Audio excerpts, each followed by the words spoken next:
Então, dando sequência ao curso de Biomateriais, na aula de hoje trouxemos a Anne Carolina Signore. Ela é enfermeira dermatológica e podologista, bacharel em enfermagem pela Unip de São Carlos, especialistas em pés diabéticos do Hospital Brigadeiro.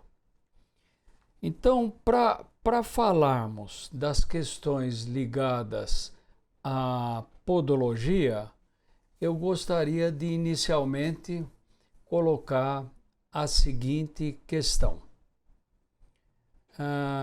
Qual a importância da sua formação, tanto técnica como científica, para o exercimento da sua função, ou seja, da podologia?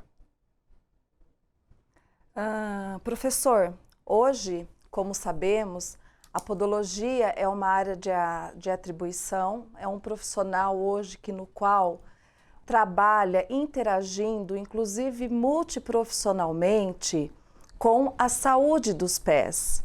A podologia hoje, ela faz parte da medicina, contribuindo, para tratar e prevenir os problemas dos pacientes, da população de um modo geral, relacionado aos pés. Por exemplo, às vezes o paciente ele já tem algumas alterações, alguns problemas de base, algumas doenças de base que interferem muito em relação aos pés. Alguns acometimentos, porque nós sabemos que os pés, eles são a estrutura, é o nosso alicerce. E para que a gente tenha uma qualidade de vida, a gente precisa andar bem. E para isso a gente precisa tá trabalhando, corrigindo, prevenindo e tratando algumas doenças relacionadas aos pés. Então, a minha formação hoje é voltada nisso. É em se preocupar na prevenção e no tratamento de possíveis alterações e doenças voltadas aos pés. Há quanto tempo você exerce essa função? Eu estou na área já há 16 anos. É claro que de lá para cá a gente tem se aprimorado, tem estudado, tem feito outras graduações para poder atrelar ao conhecimento para a gente ter uma credibilidade técnica científica viável, para que a gente possa, de fato, contribuir e complementar possíveis tratamentos. Ok, então o que eu gostaria de saber é o seguinte: como já faz mais de 15 anos que você exerce essa função, gostaria de saber o seguinte: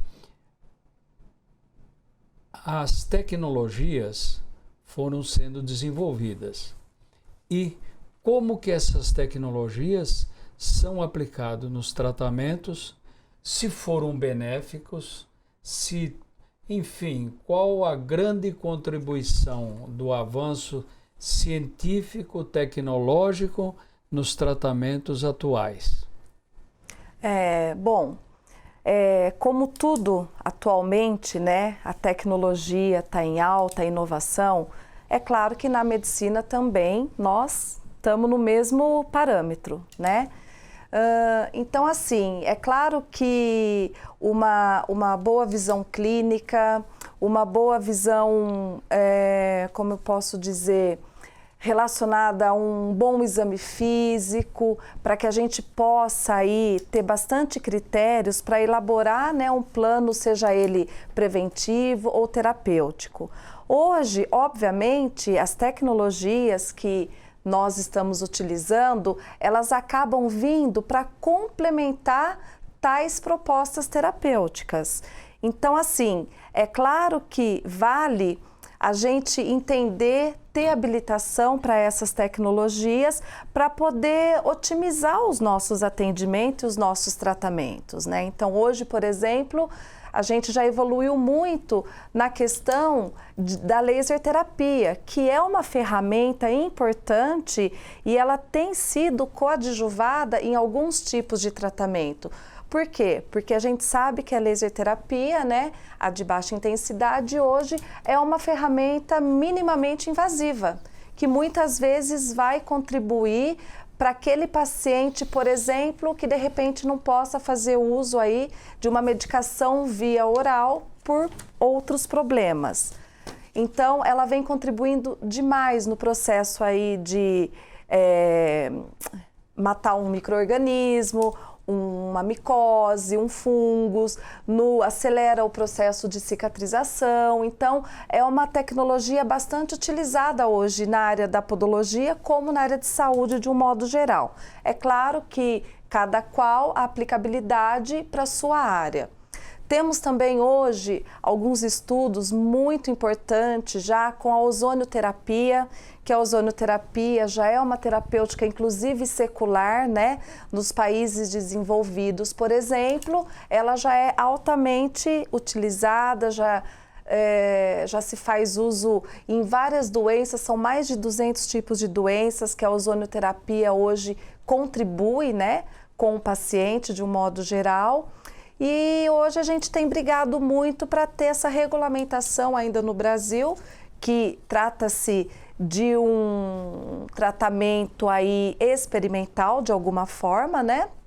E algumas áreas hoje, inclusive, já tem o regulamento dessa terapia, que sempre vai complementar a um tratamento médico, a um tratamento aí, a um triângulo terapêutico, que é o médico, um podologista e o paciente, né, que é o principal foco nosso. Então, a tecnologia hoje ela é extremamente importante para a área da saúde e principalmente na minha atribuição atual, né? Claro que não dispensa a visão clínica criteriosa, mas ela faz parte hoje sim e diria com resultados muito benéficos. Claro, tudo embasado numa ciência, não num achismo, né? Para que a gente tenha aí uma resposta satisfatória entre paciente e profissional de saúde. Muito bem, eu gostaria agora de colocar uma outra questão. Se é importante tratar dos pés, a questão ela é simples para perguntar. A minha questão é se é importante tratar dos pés e, nesse tratamento, inicialmente, eu gostaria que você respondesse em relação às pessoas que não têm problema qualquer. Por exemplo, pessoas mais jovens, mas hoje sabe-se que os jovens usam muito tênis, outros tipos de calçado, anda pouco com os pés no chão. Então, se é importante tratar dos pés, primeiro falar dos jovens, depois falar de pessoas não jovens, e uma terceira questão, eu vou recolocando, uma terceira questão é sobre aí as pessoas que já têm problemas, mas esse nós falaremos mais tarde um pouquinho. É uma boa pergunta, porque quando a gente fala do jovem, de alguma forma, a gente tem que pensar aí na prevenção, porque apesar de serem jovens e tal, todo mundo, de alguma forma, acabam tendo alguma alteração com os pés, seja por já terem alguma doença, né, de base, que mais do que nunca é importante o trabalho preventivo com os pés, né, porque os pés, ele é a base de sustentação. Então, assim, para a gente ter essa qualidade de vida, para a gente ter uma saúde aí completa, a gente precisa se preocupar na prevenção, no uso do calçado, porque hoje o uso inadequado de calçados, ele pode trazer sérios problemas a longo prazo para a nossa vida, porque vai alterar toda a parte musculoesquelética, a biomecânica, a marcha. Então, pensar no calçado confortável, num calçado que não tenha tanto impacto, principalmente falando das mulheres, né, que gosta aí dos saltos altos e tal. Então a gente tem que se preocupar sim, e eu costumo muito, professor, orientar o meu paciente em relação a isso, né?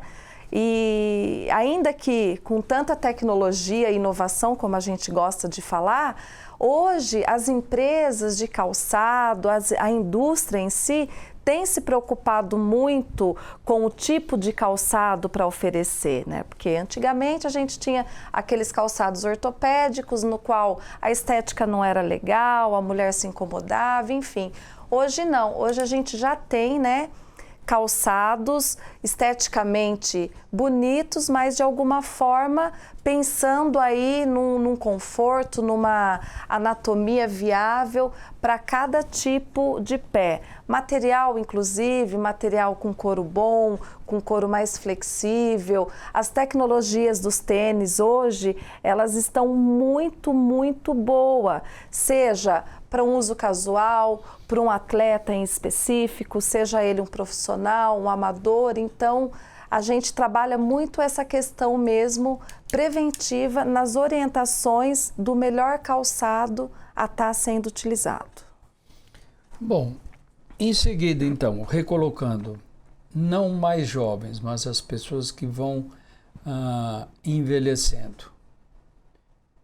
É importante tratar dos pés ou não? É de extrema importância, porque como o senhor mesmo cita, né, com o próprio envelhecimento natural, a gente vai, em si, todo mundo acaba tendo alterações aí na sua pisada, na sua biomecânica, isso é fato.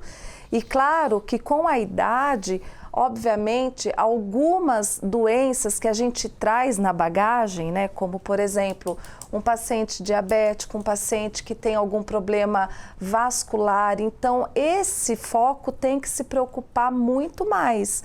Por quê? Porque qualquer porta de entrada, qualquer alteração nesses pés, a gente pode aí desenvolver doenças secundárias, consequências secundárias graves, né? Então, mais do que nunca, hoje, seja ele o idoso que tem alguma doença ou que não tenha, é extremamente compor aí na sua saúde a ajuda, né? E o acompanhamento de um bom, né, podologista, de um profissional que esteja preparado, que saiba orientar, tratar e também prevenir futuras aí complicações, né? Então, essa é a ideia, é estar sempre frequentando o seu podólogo, tratando a podoprofilaxia, o corte correto das unhas, o calçado ideal, algumas avaliações para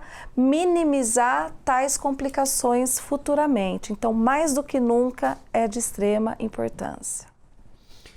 Bom, agora eu gostaria de colocar em continuação mais uma outra questão. A Organização Mundial da Saúde analisa o envelhecimento da população em vários países, né? E a conclusão que se chega é que praticamente todos está havendo um envelhecimento. Sim. No Brasil não é diferente. Então, qual a estratégia ou quais são as estratégias para o tratamento do idoso ou que está a caminho de se tornar idoso? E aí eu estou preocupado com o seguinte, com várias coisas, a qualidade de vida. Sabe-se que com o envelhecimento você tem certas doenças que são assim mais frequentes, por exemplo, diabetes, por exemplo, doenças vasculares. Então, no fundo, o que eu gostaria de fazer uma ligação é entre o envelhecimento, a qualidade de vida e pensar que as pessoas, claro que o envelhecimento traz certas doenças. Então, quais seriam as estratégias que a gente poderia pensar para ir à frente do problema ocorrer? Funciona da seguinte forma, professor. Não basta só a gente pensar no cuidado em si com o problema que o paciente idoso está tendo nos pés, os calos, as calosidades, possíveis lesões, algumas feridas que possa vir a comprometer. Na verdade, a gente tem que trabalhar de uma forma mais holística também. Olhar o paciente como um todo, não é só um pé que a gente está ali diante de um pé, é um ser humano. Então eu costumo pensar em estratégias voltada ao geral. Então, um paciente que já vem com uma doença, como um diabetes, que é mais frequente, um problema vascular, são sucessões de fatores que ele vai ter que estar cuidando para não chegar ao extremo em relação aos seus pés. Como, por exemplo, sabemos que à medida que o paciente já é um portador de diabetes, a longo prazo ele já vai ter algumas alterações relacionadas à perda neural dos membros inferiores. Então, isso vai levar a possíveis insensibilidades, a possíveis lesões na qual dificulta o processo de cicatrização pela própria doença em si. Mas, se a gente conseguir orientar o paciente a ter um controle glicêmico adequado, a ter um cuidado metabólico em relação também à alimentação, então isso tudo pode gerar um longo prazo. Não quer dizer que ele é diabético, ele vai ter todas as complicações que já sabemos. Mas, se a gente trabalhar essa prevenção pensando em interagir multiprofissionalmente, a gente consegue evitar muitos problemas, né? Que a gente sabe hoje que o diabético, que o pé diabético é um problema de saúde pública. Então, a gente precisa pensar em estratégias para motivar o paciente através de palestras, através de workshop, para a gente poder mostrar a realidade e trabalhar em cima dessas orientações básicas, como um corte correto de uma unha, o uso de um calçado especial, uma inspeção diária nos pés, tendo alguma alteração, já correr, já procurar um profissional, para a gente poder pensar em tais medidas aí para cada caso. Mas o mais importante, de fato, com relação ao idoso, é a prevenção, é trabalhar o dia a dia no consultório com as orientações básicas e conscientizá-lo que não é só um pé que a gente tem que tratar, mas é um todo. Muito bem. Agora, diz uma coisa, eu gostaria que ficasse claro o que é controle glicêmico. Sim, na verdade é controlar o açúcar no sangue, né? Porque se o paciente consegue controlar através do uso das medicações corretas, prescritas pelo profissional médico, o controle alimentar, atividade física, então isso tudo é de extrema importância para que não tenhamos aí no futuro uma problemática ainda mais acentuada, para casos extremos. Hoje a incidência de amputações de membro, de dedo, está muito exacerbada. Por quê? Por conta dessa falta aí de controle, às vezes, da indisciplina do paciente, né? Então, se conscientizarmos de que é importante o estilo de vida para ajudar nesse processo, é de extrema valia. É possível, do seu ponto de vista, envelhecer com qualidade de vida? Sem minimizar essa qualidade de vida, quer dizer o seguinte, ser um idoso que tem saúde. Sim, tanto que eu me deparo isso no meu dia a dia com meus pacientes acima de 60, 65 anos, que, assim, estão proativos, né? Então, se preocupam com a alimentação, exercem atividade física de rotina. Então, isso tudo traz a qualidade de vida. E eu acho que as pessoas têm tido mais essa consciência, porque todo mundo quer envelhecer, nós queremos envelhecer, mas uma coisa é envelhecer bem, uma coisa é envelhecer mal. Então, a qualidade de vida propõe isso, é uma estratégia bem multi aí, profissional, mas com o paciente seja consciente daquilo que ele tem para poder tratar e cuidar. Você acha que ainda falta muito, vamos dizer, conhecimento e depois isso virá cultural? As informações exatamente voltadas, como estamos falando de idoso, voltadas para o idoso? Acredito... Nessa pergunta eu sempre estou pensando idoso que vai continuar vivendo e que tenha qualidade efetiva de vida. Quer dizer, não que pode envelhecer de qualquer forma, mas Sim. A minha preocupação, ou a preocupação de um programa como esse, é pensar ou desenvolver ou discutir estratégias para que nas várias idades tenhamos a preocupação. Ou poderíamos até dizer, nas várias idades, quando eu digo deveriam ter estratégias, mas isso está diretamente relacionado com o conhecimento nessas várias idades. E como sempre o idoso é que acaba tendo mais problema, eu também gostaria de saber dessas estratégias. Eu sou do pensamento que o conhecimento é uma coisa revolucionária para qualquer coisa. Para qualquer coisa. Para qualquer coisa. Agora, como nós estamos falando principalmente do tratamento, vamos dizer, dos pés e do sistema ou parte do sistema cardiovascular, quais são essas estratégias que você pensaria?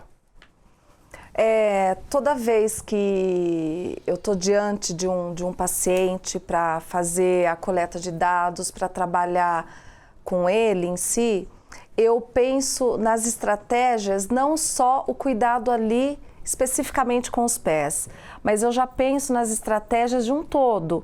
Então, conforme a gente avalia, a gente conversa, a gente faz os exames físicos, a gente já costuma ter aquela visão tipo assim, poxa, eu posso implementar essa estratégia, de repente encaminhando para um profissional para poder colaborar com a gente, né? Outra coisa que eu acho que é importante, de alguma forma, a podologia é uma área praticamente em ascensão, é uma profissão que está crescendo a cada dia.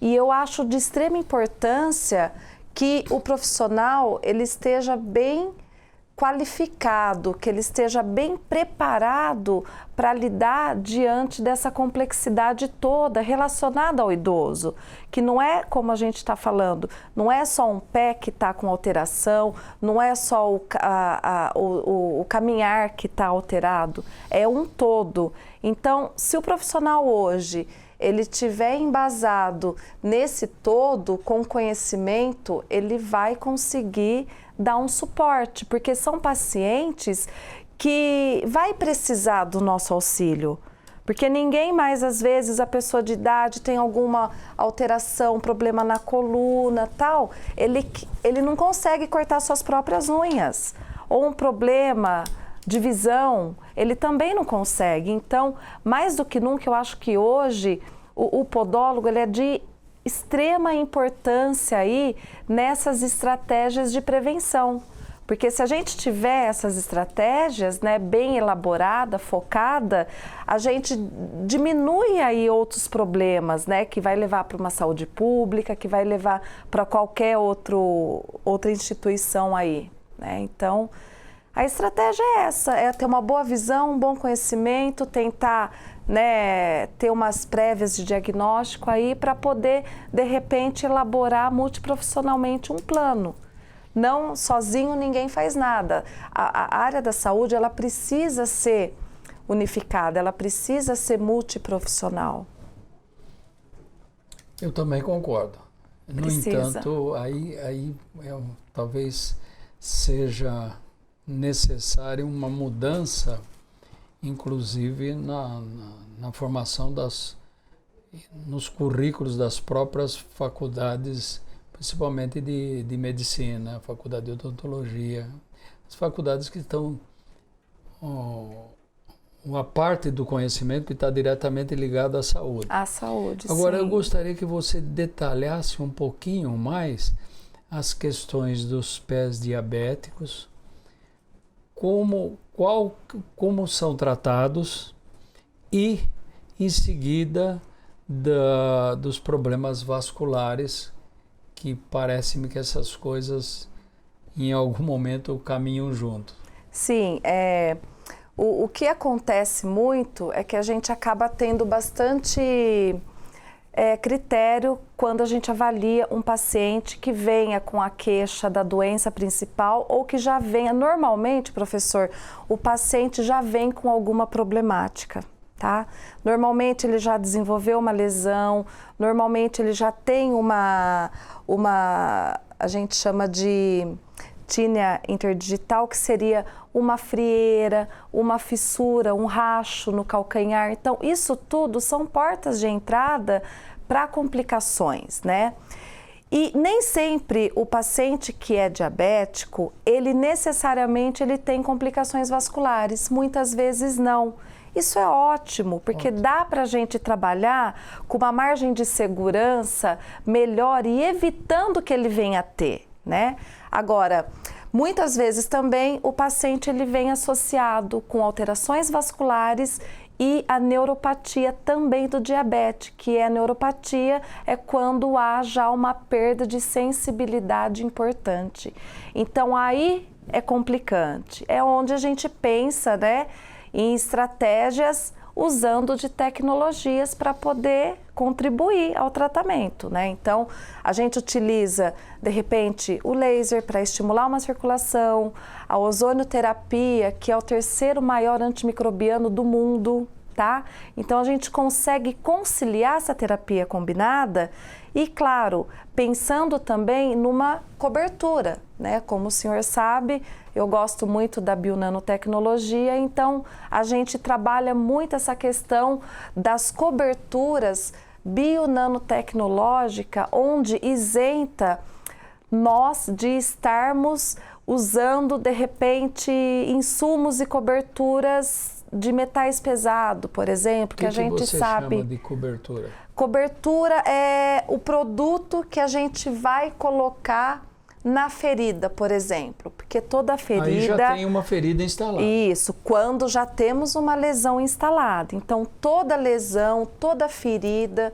todo ferimento, ele precisa ter uma cobertura protetiva. Até para evitar agentes externos, né, estarem entrando lá na ferida e gerando complicações piores. Então, a gente associa tudo isso, a visão clínica, a tecnologia e coberturas inovadoras. O que é agentes externos? Os agentes externos seria, de repente, um micro-organismo, um fungus, uma bactéria que está fora, né, que está no solo, que está no ar, de entrar, de penetrar na lesão, que é a porta de entrada, e gerar aí uma infecção que a gente chama de erisipela, que também hoje é um problema de saúde aí bastante importante, né? Então, a gente usa desses protocolos. É claro que não existe, na verdade, um protocolo, porque o paciente não é protocolo. Então, para cada paciente, para cada problema, a gente vai elaborar planos, né? Então, tudo depende do nosso olhar, da nossa visão clínica, mas sempre lembrando que é de extrema importância a gente tratar, cuidar. É claro que se a gente observa uma complicação pior, né, com o paciente, eu já direciono ele para um profissional competente de repente está fazendo uma avaliação, exames complementares mais criteriosos, de repente o uso de antibiótico também via oral é uma medida bastante preventiva. Então a gente nunca trabalha sozinha, a gente sempre trabalha, né, com a multidisciplinaridade mesmo, sempre.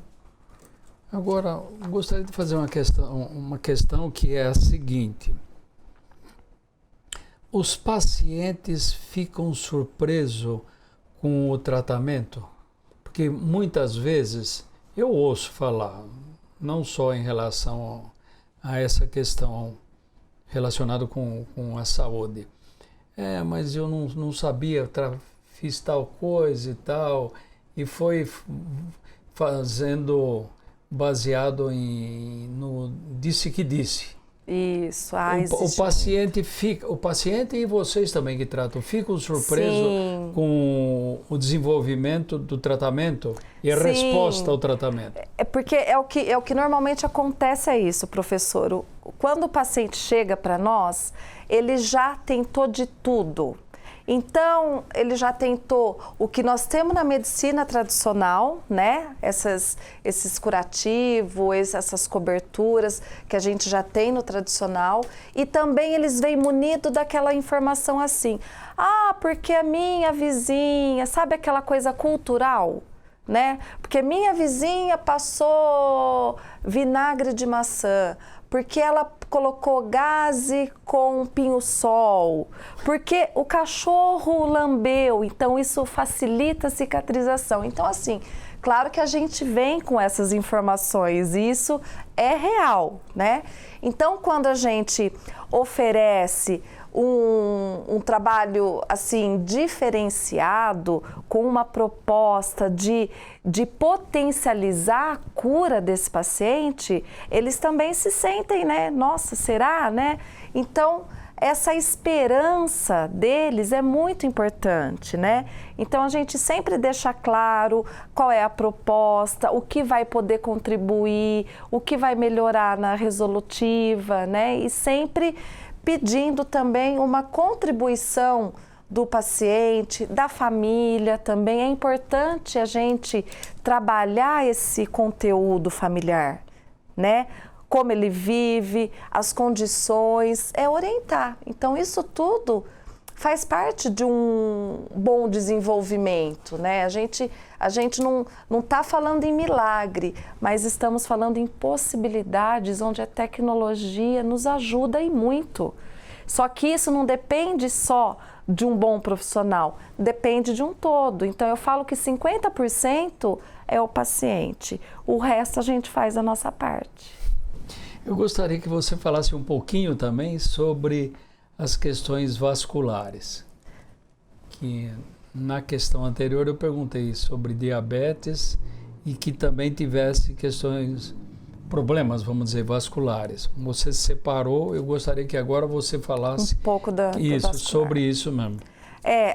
Independente da pessoa ter um diabetes ou não, a gente tem muito paciente com problemas, doenças vasculares, periféricas vasculares de extrema importância, tá?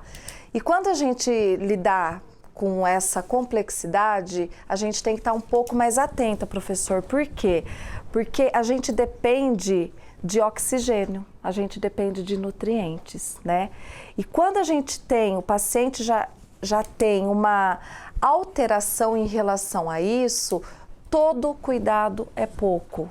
O cuidado de se machucar, o cuidado de desenvolver lesões traumáticas. Então, isso vai gerar uma complexidade extrema. Por quê? Porque se a gente tiver um problema aí venoso, um problema vascular importante, a gente não vai ter uma cicatrização eficiente, por exemplo. Então, isso pode levar a complicações muito sérias, inclusive amputações, como eu já citei lá atrás, de membros, né? É muito sério, é muito comum acontecer amputações no paciente aí que tem um problema vascular. Muitas vezes eu peço para os pacientes os exames clínicos laboratoriais. Por quê? Porque na minha avaliação física, eu me preocupo em estar observando a questão do fluxo do paciente, do inchaço que ele está no pé, do cansaço que ele relata ao caminhar. E muitas vezes eu observo que é um paciente que tem um perfil de gordura importante. Ele tem um colesterol, ele tem um triglicérides alterado, alto, descompensado. E muitas vezes esse perfil acaba gerando um entupimento das veias e das artérias. E isso causa um problema vascular. Por quê? Porque o retorno venoso acaba sendo deficiente. E muitas vezes, nessa minha visão criteriosa, nos exames e tal, a gente já acaba tendo uma suspeita desse quadro, correlacionando com o problema apresentado. E sendo assim, obviamente, eu já encaminho esse paciente para um profissional competente para diagnosticar. E ele diagnosticando, aí sim a gente vai pensar num plano terapêutico para tratar uma lesão, se já estiver instalada, né? Ou trabalhar a prevenção com medidas de meias compressivas, ataduras compressivas, né? Para poder melhorar esse fluxo de oxigênio, de circulação de uma forma geral. E o tratamento com essas películas de celulose bacteriana, elas são efetivas? São Isso muito. É um produto, é um polímero natural. É um polímero natural, sim. Eu tenho resultados assim extremamente satisfatórios com as biomembranas, né? Porque, como eu expliquei, toda lesão precisa ter uma cobertura, uma oclusão, professor. E eu acredito, eu já estou também há mais de 15 anos trabalhando com essa biomembrana e eu observo um resultado muito satisfatório que também tem potencializado a cicatrização de um paciente quando ele já está num caso de lesão instalada, né? Por quê? Porque além de ser natural e biocompatível, ela é super assim aceita na pele, na lesão. Por quê? Porque ela faz a troca gasosa importante, porque ela mantém o meio úmido, enfim, então são características importantes de uma cobertura para uma lesão. E fora que a gente não está gerando uma toxicidade relacionada a outros tipos de cobertura que vem com prata, que vem com chumbo.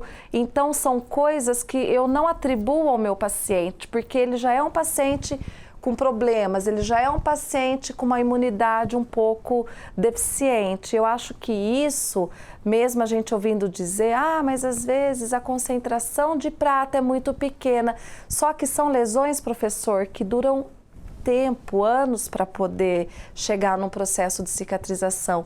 Então imagina o paciente, né, continuamente com esses princípios. Então isso pode gerar uma toxicidade, um câncer aí secundário, problemas renais, né, insuficiências renais crônicas, como a gente vê muito. Então por isso que eu tenho esse diferencial trabalhando com a biomembrana, né, que a gente sabe que é uma bionanotecnologia natural, biocompatível. Até hoje eu nunca tive, assim, nenhum efeito contrário, nenhum paciente apresentou alergia. Eu uso em bebê, eu uso em gestante, coisas que a gente tem que ter critério. Não é qualquer coisa que a gente pode sugerir para uma gestante, para um bebê, né? Então, assim, é um perfil, né, de produto, de tecnologia que até hoje, há mais de 15 anos, eu não tive nenhum problema assim, me deu uma alergia tal, justamente por conta também, né, de ser um polímero biocompatível. Então é sucesso total e eu não abro mão. Muito bem. Eu gostaria de agora ir caminhando para os finalmente. Tem ou planos de saúde pagam esses tratamentos? Tem algum plano de saúde que paga ou já é comum atualmente? Olha,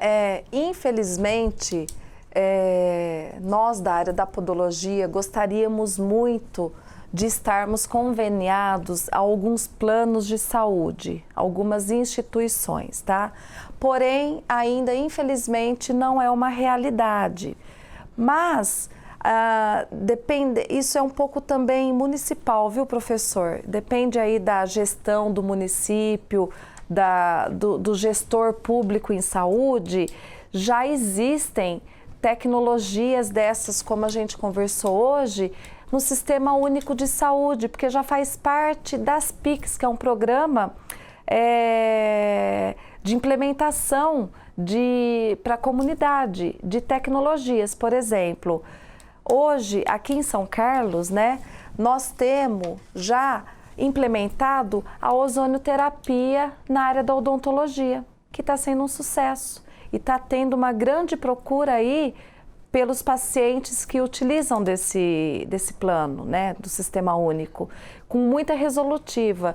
Hoje, a laser terapia já faz parte das práticas integrativas complementares em saúde.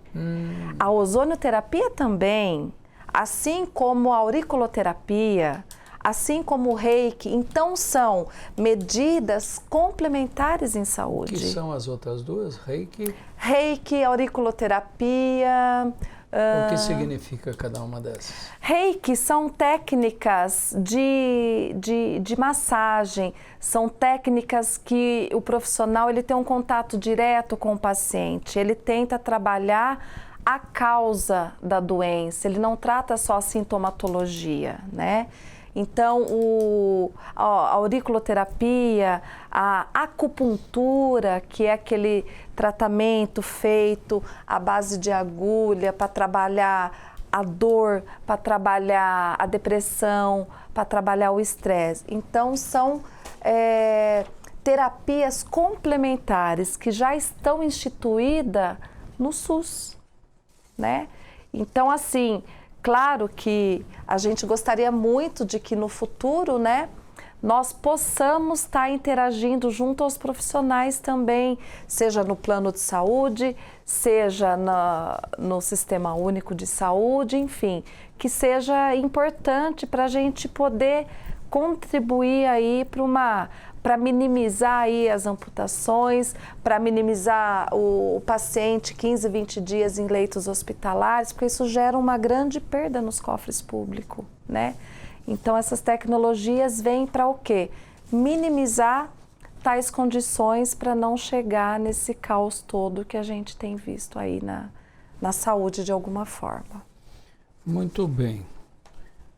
Última pergunta. Sim. O que é que você gostaria de falar ainda nesse programa ou nesta aula que não foi perguntado, que eventualmente não tenha sido perguntado? Olha, professor, eu acho que assim, foi uma aula aí introdutória, né? Bastante interessante, importante, porque ainda, infelizmente, falta muito conhecimento da sociedade na minha profissão, né? Na minha atividade. Por quê? Porque a podologia, como eu disse, está em plena ascensão. Então, muitas vezes, a comunidade também, ela confunde esse profissional, né? Às vezes acredita que é um profissional voltado à área do embelezamento das unhas e dos pés. E não é. Hoje, a podologia, ela tem duas formações. Ela tem a formação técnica e tem a formação de graduação, tá? Então, é um profissional que ele também estuda, que ele também busca e ele se prepara muito para estar trabalhando nessa área, né? E muitas vezes o paciente até chama a gente de, eu vou na pedóloga, né? É uma forma, muitas vezes, normal, porque associa, né, o pé com, né, Então, eu acho que o importante isso está bem claro para a sociedade, né? De alguma forma, para a comunidade, para as pessoas, que a podologia é uma atividade, é uma profissão séria, é uma profissão que veio para somar. E eu posso lhe afirmar, professor, um bom profissional, como em todas as áreas, que tenha diferencial, ele consegue minimizar muitas coisas e através da orientação e, claro, melhorar a saúde, melhorar a qualidade de vida, que é o que mais a gente procura, né? Então, eu acho que, assim, foi uma aula super proveitosa. Espero estar aqui outras vezes, de repente com uma aula mais específica, talvez dos tratamentos em si, falar um pouquinho mais. Mas acho que deu para a gente falar um pouquinho do profissional podologista de alguma forma.